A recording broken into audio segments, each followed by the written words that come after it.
Welcome to Subramani. I'm going to talk about risk, and I'm going to talk about risk taken by a person whom we all love, especially people my age or even slightly older than me and slightly younger than me. Many of the others may not have seen all the three careers of this guy, but the amount of risk that he took, many of you would have guessed whom I'm talking about. I'm talking of Arnold Schwarzenegger, right? So this guy lands in US, and he has a funny accent and he speaks English in a funny way, does not know what career to make, and starts building up his body, wins competitions, goes to make a career in films, and then he makes a second career in real estate, and then he wants to be governor. I'm sure one day he'll run for president. Now, if you look at the amount of risk at each stage that he took, it was all or none kind of a bet. He wanted to make a down payment for a house, so therefore he went and did real estate business, became a millionaire, and then after doing all that, he wanted to be governor. What a track record, and what amazing risk-taking ability he must have had. It is not funny, right? So that is exactly what the market does. The market rewards people who learn about risk, understand risk, and manage risk. You cannot say, I don't understand risk, so I will not take risk, right? Crossing the road is risky, but we all cross the road, because when you were 2 years old or 3 years old, your mother caught your hand and said, look right, look left. If there is no vehicle coming, you should cross the road. Now, when we are in the midst of traffic, we know how to navigate because we know the rules of the game. We know that if you're standing on the footpath, there is a 99.99% chance that the truck which is on the road will go on the road. The truck has no incentive to come onto the footpath to kill you. However, if you are left in the middle of a forest, just 5 kilometers into the forest, there is no way how you can come out, simply because you don't understand the risk. You will get scared. Every roar and every scream by a monkey will scare you, right? Forget snakes, which can end your life, but everything will scare you. Any brown animal movement will look like a tiger. It could be a deer, right? So what happens is you have to learn how to manage risk. One of the risk management tools we do is to say that you should invest your age in bonds. So if you're 30 years of age, you should put 30% in debt instruments and 70% in equity. I'm just talking of two asset classes now. And when you are 70 years of age, you should have 70% in bonds and 30% in equity. This is the rule. I'm not even saying, this is ultimately a thumb rule, so you may like it, you may not like it, right?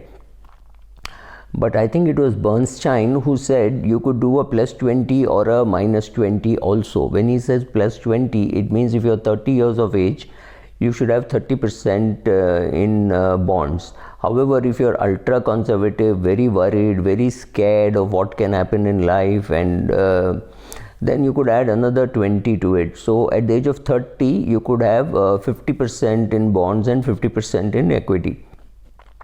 Similarly, a person with 70 years of age and who has an unlimited amount of dividend income far greater than his annual expenses, fairly obvious that he can take more risk and create more wealth, and he could go to a minus 20. So instead of having 70% in bonds, he could have 50% in bonds, which means right from the age of 30 to the age of 70, depending on you, right, you could decide to be 50-50. It doesn't really matter. That's what Bernstein says, and that's what even Markowitz said after creating all these theories, winning the Nobel Prize, and creating difficult mathematical models to decide on asset allocation. He said, I will be very unhappy if the market goes up, and I will feel I'll have a lot of regret if the market goes up, and I'll have a lot of regret if the market goes down, if I'm excessively in debt or in equity.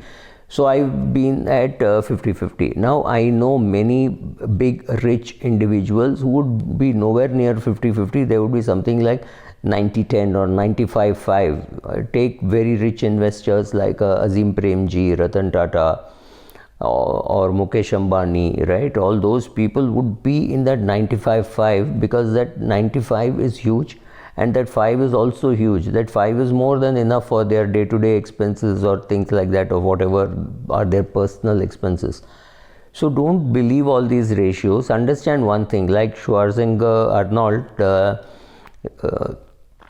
you need to take risk, right? When you take risk, you get rewarded. That is the essence of the market. So should you be 20% in debt or 80% in debt, it's your call, right? And unfortunately or fortunately, the reward could take a very long time to come. You could just have to wait, and then suddenly one day you would get the rewards. Don't think equity returns will be nice, beautiful, like PPF.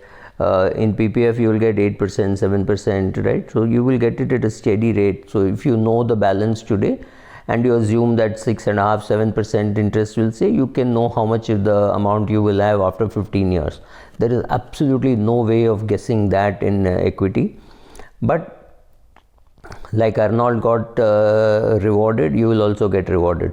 What is the flip side? You may not get rewarded. So yes, you can afford to have more money in equity, but also remember that when markets hit all-time high and things like that, it's also a great time to take money off equity and repay part of your debt, or buy yourself a nice camera, a brand new one or a second-hand one. Some friend is upgrading his camera, so you could go and pick up his old camera, or whatever you want to indulge yourself in, taking a vacation. This is a great time to take some form of the market and invest. Is it a good time to be buying real estate? I don't know. I'm not even suggesting that you buy real estate. I don't even know whether it is a good time to be buying real estate, but it is a great time to be taking some money off your equity portfolio. So therefore you take some money off your equity portfolio and make a down payment for your real estate.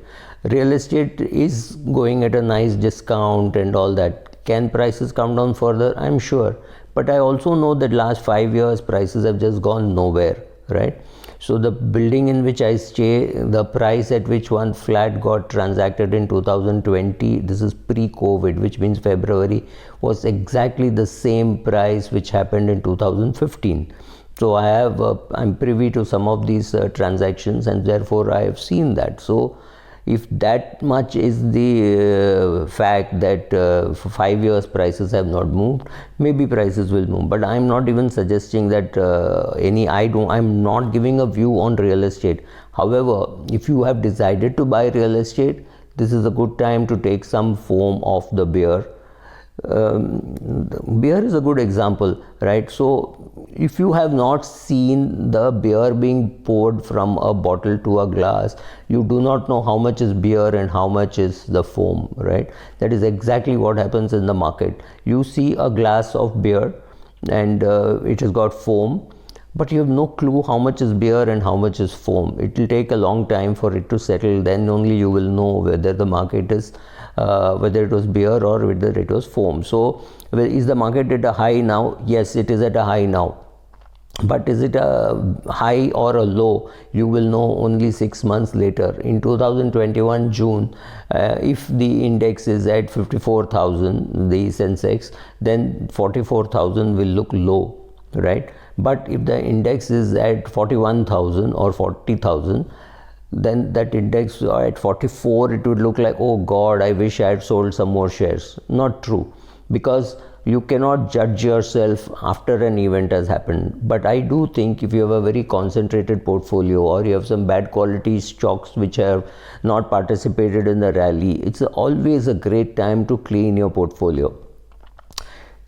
What should you do if you have nothing to do with the money and you're 52 years of age or 50 years of age and you don't need this money for another 20 years? Just don't bother. Don't break your head over your asset allocation, assuming it is done scientifically.